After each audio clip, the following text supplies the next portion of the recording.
Thursday, October 24th, 2024. And last night, Kamala Harris did a town hall on CNN. I'm sorry, I have not recorded during the day in the last couple of days. I've been a little biz, and when we have a nighttime recording, we have it with cocktails. But I did see the CNN town hall and some of the post CNN analysis, which I didn't intend to watch, but it was running in the background as I was doing other things, and it was infuriating. Um,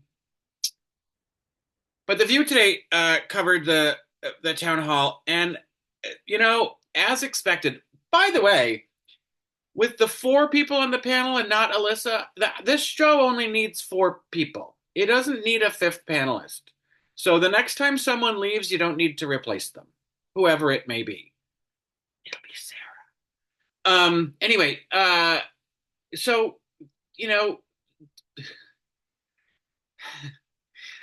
little Pollyanna Sarah says, she just didn't answer the questions. She's relying on talking points, and I could answer the questions for her. Blah, blah, blah.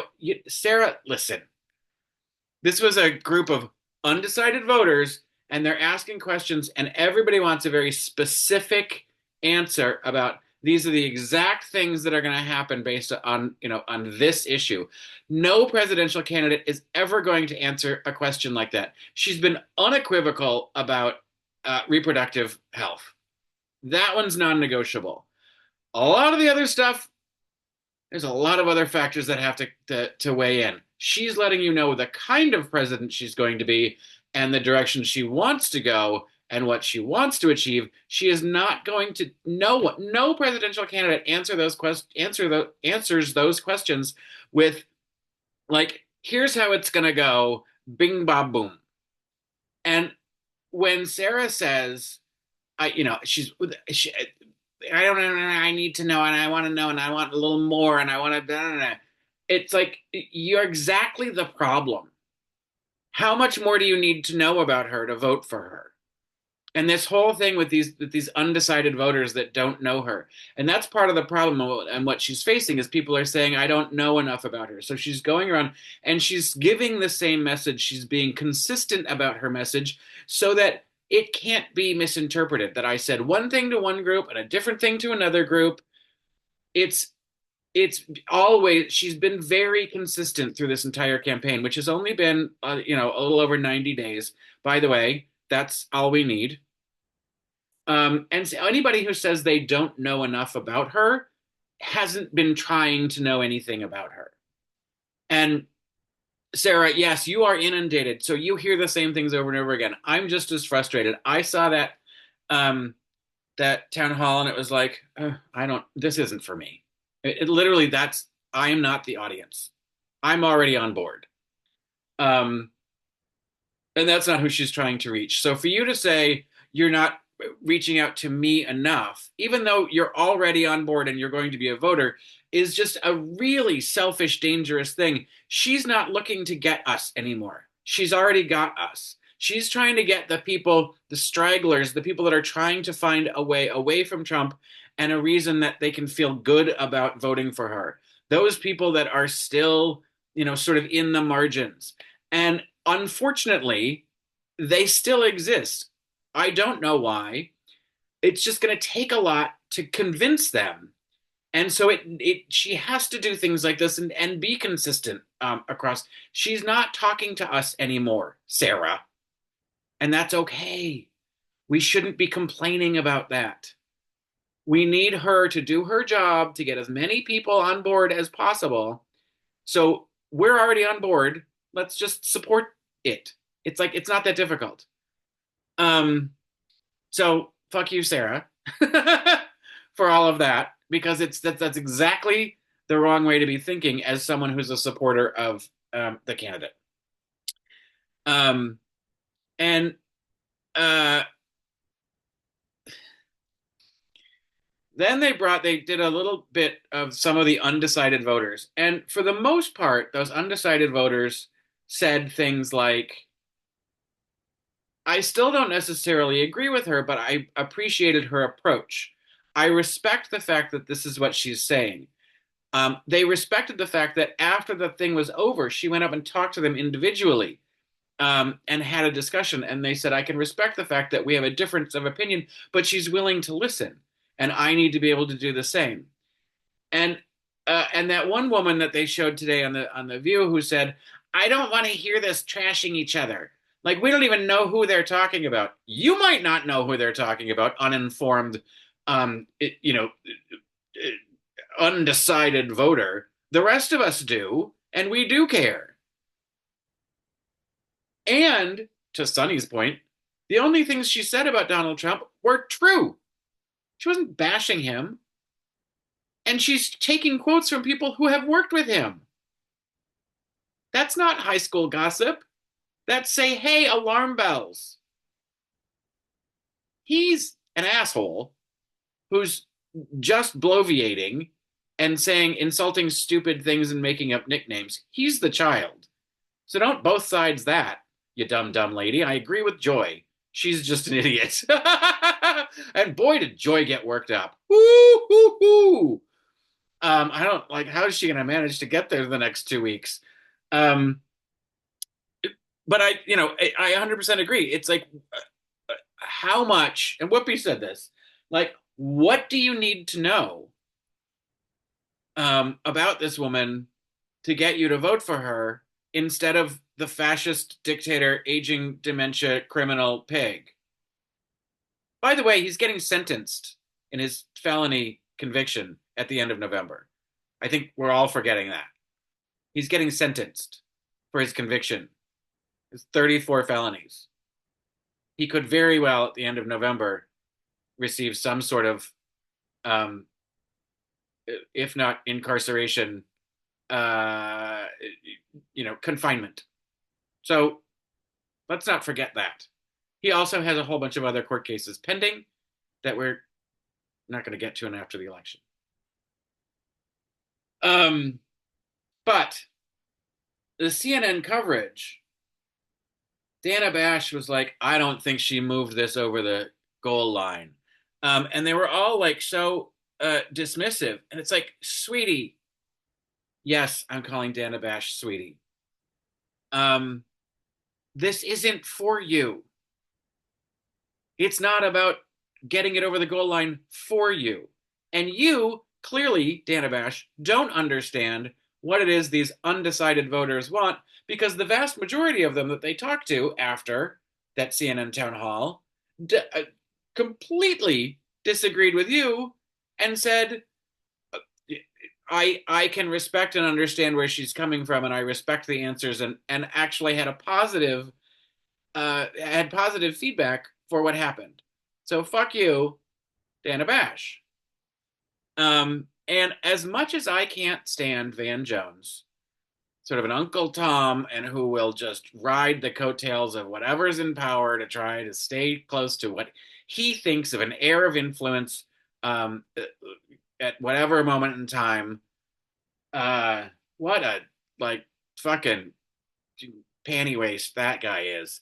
But he said the something so clever, and I'm going to fuck it up now, and I have to try to remember it, because they were talking about how, you know, Trump just does whatever the fuck he wants and gets away with it, and she's held to some higher standard by the media. And he said it's like they're taking two different exams, and he gets to be lawless, but she has to be flawless. And I thought that was brilliant. He gets to be lawless, but she has to be flawless. And that's exactly what has been going on in the media since day one. And it's true of the coverage of Republican versus Democrat in general, but specifically when it's a woman. And it's fucking annoying. And I think that it's the sort of the fever dream across most of the electorate has sort of, it's not even a fever dream, but the veil has been lifted for most of the electorate about corporate media. And it's like, these CNN, you can't be trusted. Um, you know, the New York Times is a Trump shill rag. Like that veil has been lifted, and we're not going to go back to you guys. And as a form of some sort of unbiased journalism.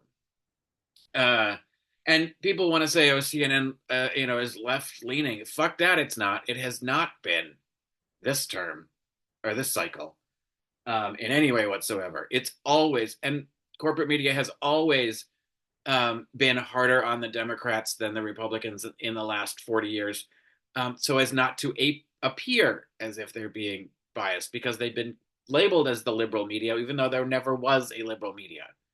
I mean, MSNBC definitely leans liberal, but Jesus Christ, even they're not doing the best job this year. I got thirsty. So anyway, um, I look forward to the next couple weeks being over. Sunny started to allude to exactly the same thing that I've been talking about lately is that my biggest concern now isn't necessarily whether or not she's going to win through votes and the electoral college because I'm feeling really optimistic about that. Um, Not in a confident way that I was in 2016 that was incorrect, but I'm feeling optimistic about all the sort of tangential evidence of people who are just sick of him and that Republicans that are going to vote for him, the the white women that won't ever say out loud that that they're going to support Trump or that they're going to support Harris, but don't want to antagonize the people around them, and so they will go to that voting booth and they will cast their vote for Harris and then be like, I don't know how he lost, I don't know. And as much as I don't like Liz Cheney, I love that she is on the campaign trail saying that exact thing. You don't have to say it to anybody, but when you're in the booth, you can do whatever you want. Um, so yeah, I don't know where I was going to wrap this up other than what Sunny was talking about. The thing that I'm most concerned about is once she gets there, once we get to election night, what's going to happen with him and his supporters? Because he's going to declare victory one way or the other, and he's going to try to send his mob after the enemy within, and that I thank God he is not the commander in chief. He's not the president. And we have a president who can help do something about that, should that need arise. So, um, anyway, uh, we're feeling optimistic about the results that are going to come in a couple of weeks. But everybody needs to vote, and seeing the early voting turnout and the fact that so many Republicans are voting early is new. But I also wonder if these are some people that are like, "Oh, honey, I already voted."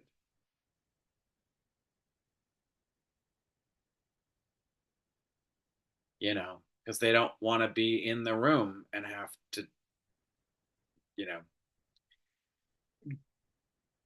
defy the expectation, even though no one's ever going to know how they voted.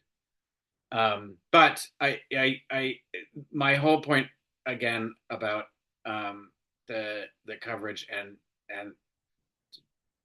idiot Van Jones. I'm going to repeat that one because I think that sums up